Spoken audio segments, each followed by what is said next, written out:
Dans cette vidéo, je vais te parler de 10 faits importants à savoir sur la République du Congo, des informations très pertinentes pour quiconque voudrait mettre pied ici, dans mon magnifique pays. Donc concrètement, je vais te détailler chacun des 10 faits afin que tu comprennes pourquoi tu dois absolument les connaître. Si tu ne le savais pas déjà, sache qu'il existe deux pays dans le monde entier qui se partagent le nom Congo. Il y a d'une part la République du Congo, aussi appelée de façon informelle Congo-Brazzaville, et donc, d'autre part, on a la République démocratique du Congo, donc la RDC, aussi appelée de façon informelle Congo-Kinshasa, pour différencier donc les deux pays. Et pour ta gouverne, Kinshasa et Brazzaville sont les deux capitales les plus rapprochées au monde. Et les deux sont séparés par le fleuve Congo, le deuxième fleuve le plus puissant au monde après l'Amazonie. Donc là, nous avons Brazzaville de ce côté avec le pont à Auban, le pont de la Corniche. Et en face, là-bas, nous avons Kinshasa, avec les tours jumelles de Kinshasa, le centre financier international de Kinshasa.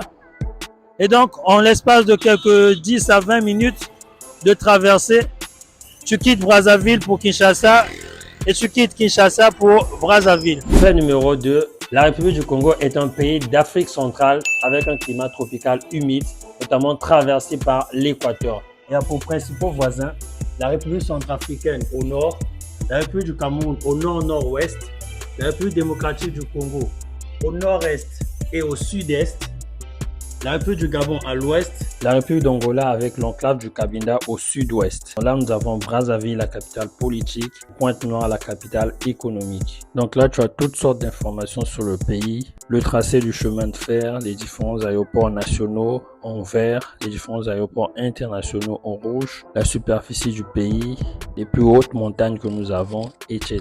Si tu aimerais un jour visiter la République du Congo, sache que la langue officielle est le français et à côté de cela, on a deux langues nationales que sont le Kituba et le Lingala. Sans compter les multiples ethnies que composent le pays, dont chacune a une langue distinctive. Ce qui fait que le Congo est un pays très riche linguistiquement. Toutefois, si tu ne parles ni ne comprends la langue française, l'idéal serait au moins de maîtriser la langue anglaise car sur place, tu vas trouver beaucoup de traducteurs qui seront ravis de t'accompagner durant toutes tes transactions, durant toutes tes courses pendant ton séjour dans le pays. Alors ici au Congo, comme c'est le cas dans tous les pays de la communauté économique et monétaire d'Afrique centrale, nous utilisons en fait le franc CFA. Toutefois, si tu n'as pas la monnaie locale, donc si tu venais au Congo pour la toute première fois, ne t'inquiète surtout pas, tu pourras échanger ton argent au niveau des points de change que nous avons principalement dans les aéroports internationaux du pays. Alors, en numéro 1, nous avons l'aéroport international Maya Maya de Brazzaville, la capitale politique du pays. En numéro 2, nous avons l'aéroport international Antonio Agostinho Neto de Pointe-Noire, la capitale économique de la République du Congo. Et en numéro 3, nous avons donc l'aéroport international d'Olombo, situé donc dans la localité d'Olombo, qui dessert notamment la ville d'Oyo. Et donc cet aéroport est situé à plus de 300 km de la capitale Brazzaville.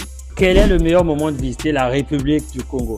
Alors pour ta gouverne, ici au Congo, nous avons deux principales saisons que sont la saison des pluies entre les mois de septembre et mai et la saison sèche entre les mois de juin et août. Donc si tu es à la recherche de la chaleur africaine, le meilleur moment de venir en République du Congo, c'est donc pendant la saison des pluies. Parce que pendant la saison de pluie, non seulement tu auras la chaleur en abondance, mais aussi tu auras des pluies tout le temps. Parce que ici chez nous, on a donc 9 mois de saison de pluie et la saison sèche, donc 3 mois. Donc tu vas venir pendant la saison des pluies et dans cette période-là, il y aura des pluies en abondance, ce qui fait qu'il y aura également beaucoup de fruits sur le marché. Tu seras donc gâté en fruits et légumes pendant cette période.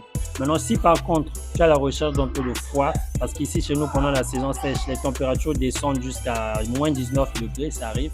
Donc la plupart des gens ici construisent pendant la saison sèche, organisent la plupart des événements comme les mariages, les dots, les retraits de deuil et autres pendant cette saison sèche parce qu'il n'y a pas de pluie du tout, le climat est doux. Et j'ai aussi remarqué que les gens qui reviennent d'Europe viennent généralement ici au Congo pendant la saison sèche, donc entre les mois de juin, juillet et août. En numéro 7, on aura donc les atouts touristiques du Congo-Brazzaville. Alors ici, tu ne trouveras pas de grandes étendues de désert comme c'est le cas à Lompoul au Sénégal. Par contre, tu trouveras ici au Congo-Brazzaville de grandes étendues de forêts naturelles, de forêts équatoriales. Et nous avons ici le deuxième poumon écologique de la planète après l'Amazonie, donc le bassin du Congo. Donc c'est le deuxième point de stockage de carbone au monde après la forêt d'Amazonie. Donc un trésor unique au monde. Un trésor qui à lui seul contribue à sauver l'humanité tout entière. C'est énorme. Ça te dit la grandeur de la richesse que nous avons ici au Congo, dans le bassin donc du Congo. Donc on a des vallées, on a des plaines, on a des forêts, on a des savanes. On a ici le deuxième fleuve le plus puissant au monde après l'Amazonie qui est le fleuve Congo, donc le mythique fleuve Congo, le fleuve le plus profond au monde. Donc en tout cas, on a tous ces atouts touristiques. Il y a tellement à découvrir ici au Congo. À côté de cela, on a également une façade maritime de 170 km de côte sur l'océan Atlantique. Ça nous permet d'observer ici, à Pointe-Noire principalement, donc au Congo-Brazzaville, des baleines, des dauphins. Ça se fait ici. Le Congo est tellement riche, on peut pas mesurer cette richesse-là. Il y a tellement à découvrir, donc c'est énorme, c'est énorme. Donc tu l'auras compris, le Congo a pour principal atout l'écotourisme. Alors le 8e élément, il te faudra un visa d'entrée en République du Congo. Donc avant de venir au Congo-Brazzaville, assure-toi que ton passeport est d'une validité de plus de 6 mois. Parce qu'une fois sur place ici au pays, il te faudra obligatoirement avoir un visa d'entrée délivré depuis chez toi, depuis ton pays. Également, tu dois être vacciné contre la fièvre jaune et une fois au niveau de l'aéroport, tu dois présenter ton carnet international de vaccination et être vacciné contre la fièvre jaune. Donc ça, ce sont des éléments obligatoires parce qu'une fois dans nos aéroports internationaux, ces éléments-là seront strictement contrôlés. Donc, de grâce, assure-toi d'avoir, comme je l'ai dit, ton passeport d'une validité de plus de 6 mois, d'avoir ton carnet international de vaccination et d'être vacciné contre la fièvre jaune.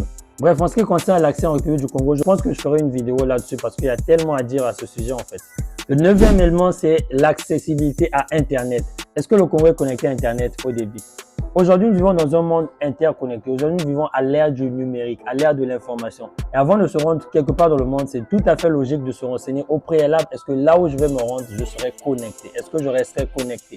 Est-ce que je pourrais rester en contact avec ma famille? Est-ce que je pourrais rester en contact avec mes affaires, avec mon business, avec mon entreprise? La bonne nouvelle, c'est que le Congo-Brazzaville est desservi par la 4G via les opérateurs téléphoniques de la place. Nous avons ici Internet illimité haut débit via la fibre optique, aussi bien dans les villes principales qu'à l'intérieur du pays. Ce qui est une super nouvelle pour toi parce qu'aujourd'hui, quand tu vas rentrer dans le pays, ça te permettra non seulement de visiter et de découvrir les villes principales, mais également de rentrer à l'intérieur du pays, d'aller visiter, d'aller découvrir l'intérieur du pays tout en restant connecté. Et ça, c'est vraiment un atout indispensable à l'ère de l'information, à l'ère du numérique.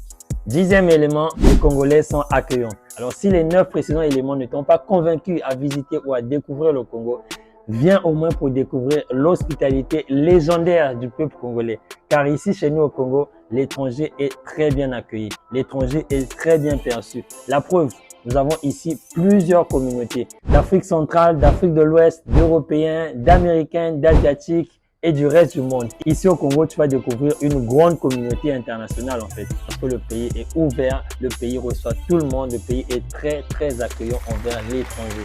La preuve, l'étranger ici peut circuler librement sur toute l'étendue du territoire national. Et aussi, il n'a même pas besoin d'avoir une escorte policière ou escorte militaire comme ça se passe ailleurs dans certains pays parce qu'il y a des zones à risque, il y a des zones dangereuses et tout. Donc ici au Congo, l'étranger se promène tranquillement, librement, tant qu'il respecte les lois et règlements du pays. Ça fait plus de 20 ans que le Congo est un pays stable, donc il n'y a aucun souci. La preuve, quand tu arrives ici au Congo, tu vas trouver des étrangers dans tous les coins du pays, même dans les villages les plus reculés, même là où moi-même je ne connais pas. Ils sont là. Il y a des étrangers qui sont là, qui exercent dans le commerce, qui exercent leur business.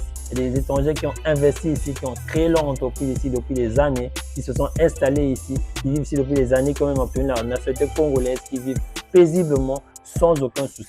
Quand tu as besoin d'un renseignement, le Congolais va te donner le renseignement sans problème. En tout cas, le peuple congolais est très accueillant. Ne serait-ce que pour ce point-là, je t'invite à venir découvrir le pays et expérimenter tout ce dont je viens de te parler ici. Alors, je sais qu'il y a énormément à dire sur mon pays, le Congo-Brazzaville, mais en une seule vidéo, je ne peux pas tout étaler ici. Sinon, la vidéo, en fait, elle sera sans fin.